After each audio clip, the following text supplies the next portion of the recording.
आपके दिमाग में भी कभी ये थॉट आया है कि मैं दुबई जाऊंगा, दुबई जाके शिफ्ट होऊंगा, वहां से ट्रेडिंग करूंगा? क्योंकि आपने सारे इन्फ्लुएंसर्स को देखा है, आपने मुझे देखा है, आपने बहुत सारे बड़े ट्रेडर्स को देखा है कि वो दुबई शिफ्ट हो जाते हैं। तो इस पर्टिकुलर वीडियो में मैं इस पूरे टॉपिक के बारे में डिटेल में बात करने वाला हूँ, ट्रांसपेरेंटली सारी चीजें आपको बताने वाला हूँ। एंड ऑनेस्टली मैं 5 साल से दुबई में रहता हूँ, घर हो गया है, गाड़ी हो गया, सारी चीजें वहां पे हो गई है, मैंने अपनी लाइफ कंप्लीटली टर्न अराउंड कर ली दुबई जाके। तो आई थिंक मेरे से बेटर शायद कोई और नहीं है इस टॉपिक पे बात करने के लिए। एज अ ट्रेडर अगर आप दुबई मूव करते हो तो क्या डिफरेंस है इंडिया से ट्रेड करने में और दुबई से ट्रेड करने में, इस चीज के ऊपर हम लोग बात करते हैं। सबसे पहले शुरू करते हैं एक जो मेन टॉपिक है जिसके बारे में बहुत चर्चा होती है इंडिया में, कि दुबई में जो है टैक्स जीरो है, आपको टैक्स पे करने की जरूरत नहीं है। क्या ये सच है? कुछ हद तक ये सच है, लेकिन इसके पीछे कुछ चीजें होती है जिनके बारे में आपको ध्यान रखना पड़ता है। सबसे पहली चीज, दुबई में रेसिडेंट बनने के लिए या तो आपको कोई कंपनी का एम्प्लॉय बनना पड़ेगा, या फिर आपको अपनी खुद की कंपनी रजिस्टर करनी पड़ेगी, या फिर आपको एक फ्रीलांस वीजा लेना पड़ेगा। द बेटर ऑप्शन इज आपकी अपनी खुद की कंपनी रजिस्टर करो। अब जब आप वहां पे अपनी खुद की कंपनी रजिस्टर करोगे तो उसके लिए कॉस्ट आते हैं, उसके खर्चे होते हैं, वो सारी चीजों के हम लोग बाद में बात करेंगे। लेकिन जब दुबई शिफ्ट होते हो तो आप सबसे पहली चीज, आपको रेसिडेंट बनने के लिए आपको लगेगा एमिरेट्स आईडी, जिसके लिए आपको या तो कंपनी का एम्प्लॉय बनना पड़ेगा या तो आपको अपनी खुद की कंपनी खोलनी पड़ेगी। ठीक है, अब एमिरेट्स आईडी की वजह से आप बन जाते हो वहां पे रेसिडेंट। एमिरेट्स आईडी जैसे हमारा इंडिया में आधार कार्ड होता है, वैसे दुबई में एमिरेट्स आईडी होता है। अब एक और चीज ये हो जाती है कि अगर आप चाहते हो कि आपकी इनकम टैक्स फ्री हो जाए, जिसके ऊपर आपको टैक्स पे ना करना पड़े, तो सबसे इंपॉर्टेंट चीज, सबसे पहली चीज हो जाती है कि उस इनकम का, उस ट्रेडिंग इनकम का इंडिया से कोई रिलेशन नहीं होना चाहिए। एक चीज ये, जैसे मान लो अगर आप इंडियन स्टॉक मार्केट में ट्रेड कर रहे हो, इंडियन बैंक अकाउंट चूज कर रहे हो, तो ऑफकोर्स वो एक डिबेटेबल टॉपिक है। मैं अकाउंटिंग एक्सपर्ट नहीं हूँ, मैं शायद गलत भी हो सकता हूँ इस चीज के बारे में, बट जितना मुझे पता है कि इंडिया से आपका कोई रिलेशन नहीं होना चाहिए ट्रांजेक्शन का, बैंकिंग, वो सारी चीजों का। दूसरी चीज, आप एक एनआरआई होने चाहिए, आप एक नॉन रेसिडेंट इंडियन होने चाहिए। अगर आप एक नॉन रेसिडेंट इंडियन हो तो नॉन रेसिडेंट इंडियन बनने के लिए क्या करना पड़ता है? अगर आप इंडिया में 182 डेज से ज्यादा रहते हो एक साल के अंदर, तो आप एक रेसिडेंट कहलाए जाते हो। तो आपको एनआरआई बनने के लिए 182 डेज से कम रहना पड़ेगा एक साल के अंदर अंदर, सो दैट आप एक नॉन रेसिडेंट इंडियन की तरह कैटेगराइज हो पाओ। अब अगर मान लो आप 2026 में शुरू करते हो, मार्च 2026 से लेके 2027 अप्रैल तक आप शुरू करते हो 365 डेज काउंट करना, और उसमें आप इतने दिन बाहर रहते हो, ठीक है, तो अगले साल से, मतलब 2027 से 28 के फाइनेंशियल ईयर से आप कंसिडर किए जाओगे कि भाई ये बंदा एनआरआई है, एंड इंडिया से आपको टैक्स रिलेटेड ज्यादा इश्यूज नहीं आने चाहिए। इसका भी पूरा प्रोसीजर होता है, ये सारी चीजों के लिए आप एक सीए को कंसल्ट कर सकते हो। मैं इस चीज पे एक्सपर्ट नहीं हूं, बट अगर आप एक्चुअली वो टैक्स बेनिफिट्स लेना चाहते हो, अगर आप एक्चुअली चाहते हो कि भाई आप दुबई में रहो, सारा पैसा वहां कमाओ, इंडिया में कोई टैक्स ना भरो, देन ये एक चीज है जिसके बारे में आपको ध्यान देना बहुत जरूरी है कि आपको एक सबसे बेसिक रिक्वायरमेंट है कि आप एक नॉन रेसिडेंट इंडियन होने चाहिए। अगर आप एक नॉन रेसिडेंट इंडियन नहीं हो तो there is a very high chance कि इंडिया में आपको टैक्स भरना पड़ेगा। तो ये हो गया एक बहुत बेसिक सा चीज। ठीक है, दूसरी बात करते हैं ट्रेडिंग के बारे में। तो सबसे पहली चीज तो हो जाती है कि अगर आप दुबई में बैठ के ट्रेडिंग करते हो और आप दुबई के रेसिडेंट हो, तो एमिरेट्स आईडी से आपकी बहुत अपॉर्चुनिटीज खुल जाती है। सबसे पहली चीज एंड सबसे मेजर चीज, आप फॉरेक्स ब्रोकर में लीगली प्रॉपर्ली बिना कोई टेंशन के ट्रेड कर सकते हो, बिकॉज यूएई में फॉरेक्स कंप्लीटली लीगल है। यहाँ पे बहुत सारे ब्रोकर्स है जो यूएई में रेगुलेटेड है, तो यूएई में आपको ब्रोकर फॉरेक्स ट्रेडिंग के बारे में कोई टेंशन लेने की जरूरत नहीं है। ठीक है, आप प्रॉफर्म्स के पे आउट सीधा सीधा बैंक अकाउंट में ले सकते हो, आपको उसका भी कोई टेंशन नहीं है, कोई आपको सवाल नहीं करेगा, कोई आपका अकाउंट फ्रीज नहीं होगा। तीसरी चीज, आप क्रिप्टो P2P ट्रांजैक्शंस जो है ये बेझिझक कर सकते हो, एज लॉन्ग एज वो कोई इलीगल फंड्स नहीं है। अगर आप इलीगल फंड्स या कोई गलत फ्रॉड फंड्स आप नहीं घुमा रहे हो, तो उसके अलावा crypto P2P is very very convenient, कोई प्रॉब्लम नहीं आती है। लेकिन इंडिया में आप ये सारी चीजें करोगे तो आपके बैंक अकाउंट फ्रीज हो जाएंगे, आपको टैक्स नोटिस आ जाएगा, आपके साथ क्या क्या हो जाएगा आप मुझे बताने की जरूरत नहीं है। बट एज अ ट्रेडर सबसे पहले बहुत बड़ा बेनिफिट तो ये हो जाता है कि फॉरेक्स ट्रेडिंग आपको कंप्लीटली लीगल है, कोई प्रॉब्लम नहीं आता है। ब्रोकर्स में आप डिपॉजिट विड्रॉल स्मूथली कर सकते हो। दुबई बहुत ज्यादा क्रिप्टो फ्रेंडली भी है, क्रिप्टो को लेके कोई प्रॉब्लम नहीं है। यहाँ पे कैपिटल गेन्स टैक्स नहीं, तो अगर मान लो अपने क्रिप्टो में बीटीसी में होल्डिंग कर लिया और कोई थोड़ा सा पैसा भी बना लिया तो उसके ऊपर आपको टैक्स नहीं पे करना है। तो ये सारी चीजें जो है as a trader specially Dubai के अंदर बहुत ज्यादा ईज हो जाता है। अब ये अगर आप इंडिया में करते हो तो इंडिया में फॉरेक्स कंप्लीटली इलीगल माना जाता है। ठीक है, ये चीज हो जाती है। तो आपके पास ऑप्शन सिर्फ एक बचता है कि आप लीजन फंडिंग जैसे कोई प्रॉफर्म में ट्रेड कर लो। प्रॉफर्म में आप ट्रेड कर रहे हो तो उसके बाद प्रॉफर्म में आप जो पे आउट लेते हो तो उसके ऊपर सबसे पहली चीज आपको टैक्स भरना पड़ेगा। ठीक है, और दूसरी चीज, अगर आपने वो डायरेक्टली बैंक अकाउंट में रिसीव किया तो एक और चांस हो जाता है कि आपका बैंक अकाउंट फ्रीज हो सकता है। तो ओवरऑल इंडिया में जो है प्रॉफर्म ट्रेडिंग ले लो या फॉरेक्स ट्रेडिंग ले लो, बहुत ज्यादा डिस्करेज किया जाता है। P2P आप करोगे तो आपका अकाउंट फ्रीज होने के बहुत ज्यादा हाई चांसेस होते हैं, स्पेशली अगर आप मान लो किसी अननोन के साथ P2P ट्रांजैक्शन करते हो क्रिप्टो का, तो उसको भी जो है बहुत ज्यादा डिस्करेज किया जाता है। फिर उसके बाद हम लोग नेक्स्ट टॉपिक पे मूव करते हैं। दुबई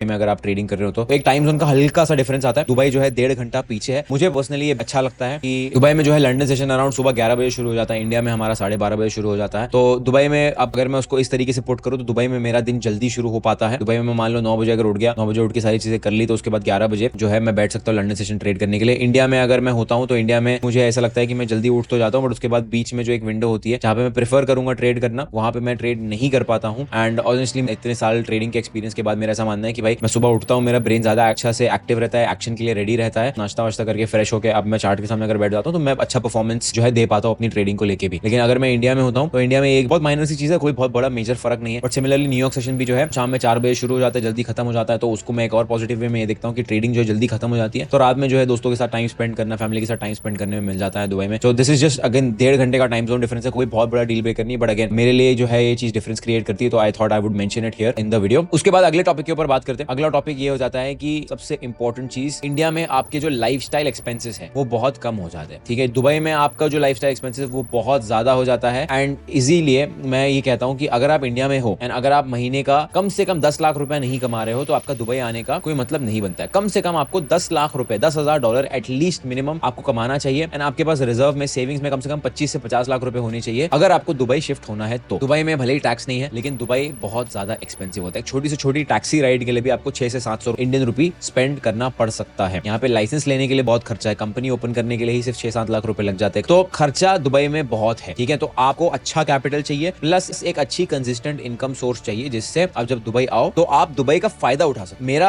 आपको ये एडवाइस होगा पर्सनल कि दुबई जब आप आने की सोच रहे हो तो आप ये मत सोचो कि चलो भाई मैं भले ही 2-3 लाख रुपए कमा रहा हूं, मैं दुबई चले जाता हूं, वहां पैसे बचा के रह लूंगा। दुबई आपको कच्चा चबा जाएगा। Dubai is not for the weak people. Dubai में बहुत ज्यादा कंपटीशन है, दुबई में लाइफ बहुत ज्यादा फास्ट है, एंड सबसे इंपॉर्टेंट चीज दुबई बहुत ज्यादा लोनली है। इंडिया में हम जब बड़े हो रहे होते हैं हमारे को हमेशा आदत होती है कि हम आसपास रिश्तेदारों के साथ उठ रहे बैठ रहे हैं, यहाँ पे नेबर से हम बात कर रहे हैं, हमारे जो पड़ोसी होते हैं उनसे हमारा बहुत अच्छा रिश्ता होता है, सबके घर में क्या चल रहा है क्या नहीं चल रहा है हमें खबरें आती रहती है। तो as Indian specially we are more social, हम ज्यादा सोशल एनिमल्स हैं। लेकिन दुबई में इतना ज्यादा सोशल एनवायरनमेंट नहीं है। आज तक मेरे बाजू में मेरा कौन नेबर रहता है मुझे वो भी नहीं पता, मैंने कभी किसी को देखा ही नहीं उस घर से निकलते हुए, या शायद कोई रहता भी है नहीं रहता मुझे नहीं पता, मेरे ऊपर कौन रहता है मेरे नीचे कौन रहता है मुझे नहीं पता है। तो दुबई में सोशल लाइफ बहुत ज्यादा कम है, अनलेस एंड अनटिल आप खुद से जाके अपने आप को उस पोजीशन में डाल रहे हो कि भाई आप लोगों से बात कर रहे हो, तब तक आपसे आके कोई बात नहीं करेगा, सब अपने काम से काम रखते हैं। इसको अगर आप एक कंप्लीट इंट्रोवर्ट हो तो ये आपके लिए बहुत अच्छी भी बात हो सकती है, उसको देखने के दो तरीके। लेकिन अगेन आप थोड़ा लंबा टाइम रहोगे दुबई में तो आपको लोनलीनेस हिट कर जाती है। Dubai is very very lonely. अगर आपके पास आपके दोस्त नहीं, अगर आप अकेले मूव करने का प्लान कर रहे हो then it can get very very lonely as well. लेकिन coming back to the point, बहुत ज्यादा एक्सपेंसिव है। तो दुबई अगर आप आने का प्लान कर रहे हो तो मेक श्योर दैट कम से कम महीने का 10 से 15 लाख रुपए आप बना रहे हो, आपके पास बैकअप फंड्स में कम से कम 25 से 30 लाख रुपए होने चाहिए, तब जाके आप दुबई का फायदा उठा पाओगे। Which makes me move to the next topic. Next point ये है, दुबई वर्सेस अगर हम इंडिया बात कर रहे हैं तो इंडिया बहुत अच्छी जगह है अपना बेस बिल्ड करने की। अगर आप आज जीरो पे हो, अगर आप एक मिडिल क्लास फैमिली हो, मैंने आप बड़े सपने देख रहे हो कि आप दुबई आओगे, गाड़ी खरीदोगे, सुपर कार चलाओगे, बहुत अच्छी बात है। लेकिन इंडिया एक ब्लेसिंग है अगर आप जो स्टार्ट कर रहे हो, बिकॉज इंडिया में आपके खर्चे कम है, चीजें सस्ती है, एंड ग्रो करने का चांस आपके पास ज्यादा है क्योंकि वहां पे कंपटीशन कम है, ठीक है। ये चीज हो जाती है। दूसरी चीज, जब आप इंडिया में कमाना शुरू करते हो, ठीक है, आपको स्टार्टिंग में टैक्स पे करना पड़ेगा, बट आई डोंट थिंक आपको उस चीज से प्रॉब्लम होनी चाहिए। स्टार्ट ऑफ स्मॉल, आप पैसा कमाना शुरू करो, 10 लाख रुपए का गोल रखो। आप जब महीने का 10 लाख रुपए कमाने लगोगे, वहां से आप डिसाइड कर सकते हो कि चलो भाई अब मैं दुबई मूव करता हूँ, क्योंकि दुबई इस चीज के लिए कि भाई आप अगर करोड़पति हो तो 1 करोड़ से 2 करोड़ से आपको 100 करोड़ कैसे जाना है वो आपको दुबई सिखाता है। लेकिन इंडिया में आपको at least you have to make sure कि आप महीने का 10 लाख रुपए कंसिस्टेंटली कमाओ, 25 से 50 लाख रुपए रखो। आप अपने लाइफ का फर्स्ट 1 करोड़ जो है आपको इंडिया में ही कमाना चाहिए मेरे हिसाब से। आपको पैसे की वैल्यू भी सिखाएगा, वो आपको ये भी सिखाएगा कि भाई एक ऐसे एनवायरमेंट में कहाँ कैसे ग्रो करते हैं। मेरे हिसाब से इंडिया में 1 करोड़ तक कमाना इज वेरी रियलिस्टिक, आप कमा सकते हो। मैंने बहुत सारे लोगों को देखा, मैं बहुत सारे लोगों को जानता हूँ जो कर चुके हैं, एंड देन उसके बाद वो दुबई आए, वही सही तरीका है। ऐसा नहीं कि आप उससे पहले आके कुछ कर नहीं पाओगे, आप आ सकते हो, उससे भी कम इनकम ग्रुप में आप दुबई आ सकते हो, कोई प्रॉब्लम नहीं है। लेकिन आप 1 करोड़ से 100 करोड़ का सफर नहीं तय कर पाओगे, आपको उतना ही टाइम लगेगा, और शायद हो सकता है उससे ज्यादा भी टाइम लग जाए, क्योंकि आपका खर्चा ज्यादा होगा, आपकी सेविंग्स कम हो पाएगी, आप री इन्वेस्ट कम कर पाओगे, जिसकी वजह से आपका ग्रोथ जो है हो सकता है स्लो हो जाए। अब मेरे एग्जाम्पल में मैं इतना नहीं कमा रहा था जब मैं दुबई गया था, बट मेरे एग्जाम्पल में मुझे उस चीज ने और ज्यादा पुश किया। अब हर इंसान मेंटली स्ट्रांग नहीं होता है, हर इंसान इन चीजों को पॉजिटिवली नहीं ले पाता है। तो आपको अगर ऐसा लगता है कि आपको ऐसा एनवायरमेंट ज्यादा पुश करेगा, it is a risk that at the end you have to take, but एक कंफर्टेबल नंबर मेरे हिसाब से महीने का 10 लाख रुपया है, जो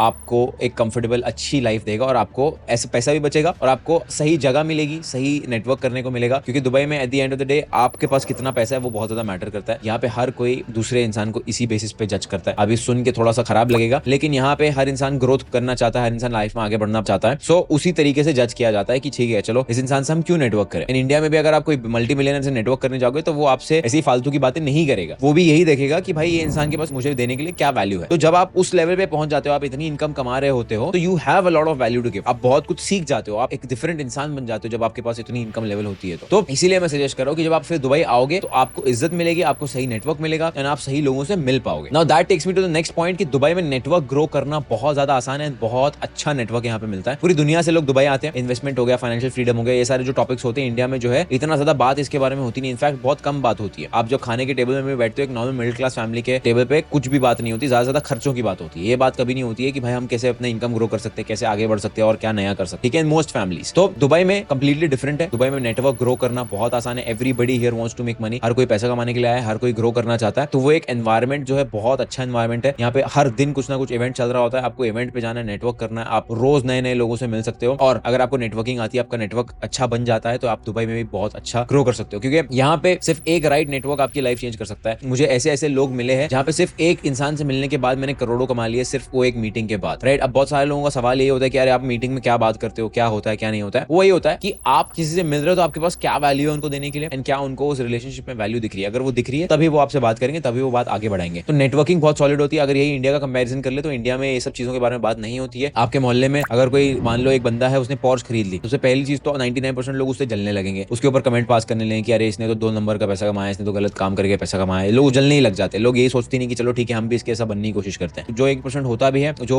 उसकी तरह बनना चाहेगा, अगर वो उससे बात करने की कोशिश करेगा तो उसे बताएगा नहीं कि उसने कैसे लाइफ में किया, कैसे किया, क्या नहीं किया। तो अगेन इंडिया में ये चीज बहुत ज्यादा डिफिकल्ट हो जाती है। बट आई थिंक धीरे धीरे जैसे हमारी यंग जनरेशन, हमारी यूथ जो है आगे बढ़ रही है, आई फील ये धीरे धीरे चेंज होता जा रहा है, which is a very good thing. But regardless Dubai is the best place to network and best place to grow your network. Last but not the least मैं बस यही कहना चाहूंगा कि दुबई आप कब मूव करते हो वो बहुत ज्यादा मैटर कर सकता है आपकी लाइफस्टाइल में, आपकी लाइफ सीक्वेंस में बहुत ज्यादा मैटर कर सकता है। दुबई मूव करना ही सब कुछ नहीं है। अगर आप चाहते हो कि आपको इंडिया से ही चीजें करनी है, कोई प्रॉब्लम नहीं है। बट वही है कि इंडिया में रह के ये सारी चीजें करना, जो इंडस्ट्री में आप हो, जो ट्रेडिंग इंडस्ट्री में आप हो, उसमें रुकावटें हैं, बट इम्पॉसिबल नहीं है। बहुत सारे लोगों को मैं जानता हूं जो ट्रेडिंग से करोड़ों कमाते हैं, बट वो आज भी इंडिया में रहते हैं। तो ऐसा नहीं कि इंडिया छोड़ना ही छोड़ना है। लेकिन अगर आप दुबई आने के सपने देख रहे हो, दुबई आने का सपना आपको तब ही देखना चाहिए जो मैंने आपको रोड मैप बताया, जो मैंने आपको इनकम लेवल बताया, जब आप वो अचीव कर लो। आप वो अचीव कर लोगे तो there is a very high chance कि जब आप दुबई आओगे तो चीजें आपके लिए बहुत ज्यादा स्मूथ रहेगी। मैं जब आया था दुबई तो मेरा यही सपना था कि मैं दुबई जाऊं, मैं अपने आपके लिए नाम कमाऊं, मैं एक बड़ा आदमी बनूं, मैं कुछ लाइफ में अच्छा करूं। एंड वो सारी चीजें आई वुड से कि मैंने कुछ हद तक अचीव कर ली है। घर ले लिया है, गाड़ी ले ली, चीजें ठीक है दुबई में, ठीक है। 5 साल से हम हैं यहाँ पे। मेरा वही प्लान है कि आगे भी मैं अपने कुछ एटलीस्ट अगले 10 साल दुबई में ही निकालना चाहूंगा, बिकॉज यहाँ पे चीजें बहुत ज्यादा कन्वीनियंट है। यहाँ का हेल्थ केयर, यहाँ का एजुकेशन सिस्टम, सारी चीजें एकदम टॉप नॉच है। And I absolutely love it है। यहाँ की जो गवर्नमेंट सर्विसेज बहुत अच्छी है। तो मैं यही समझता हूँ कि अगर मैं इतनी मेहनत करूँ, मैं इतना पैसा कमा रहा हूँ, तो मैं अच्छी सर्विसेज डिजर्व करता हूँ, मैं अच्छे रोड्स डिजर्व करता हूँ, ये सारी चीजें। Again this is just a personal opinion. But अगर आप eight the end of the day आप ये चाहते हो कि आप 10 लाख कमाओ, आप दुबई आओ, तो that is exactly what I teach inside my life class batch. Life classes के बैच में ट्रेडिंग का हर एक कंसेप्ट कवर होता है और एट द एंड हम रोड मैप के बारे में बात करते हैं कि आप अपना 10 लाख रुपए कैसे कमा सकते हो, एंड उसके बाद आप महीने का 10 लाख रुपए कैसे कमा सकते हो। सो इफ यूर समबडी जिसका सपना है कि भाई दुबई आना है, तो the best thing to do is to learn from somebody जो ऑलरेडी वो चीज करके बैठ चुका है। 5 साल हो गए मुझे दुबई जाके, एंड अगर आपको मुझसे सीखना है कि महीने का 10 लाख रुपए कैसे कमा सकते हो, then all you have to do is click the link in the description, register for the live class batch. The next batch is starting very soon. I will see you there. Thank you so much.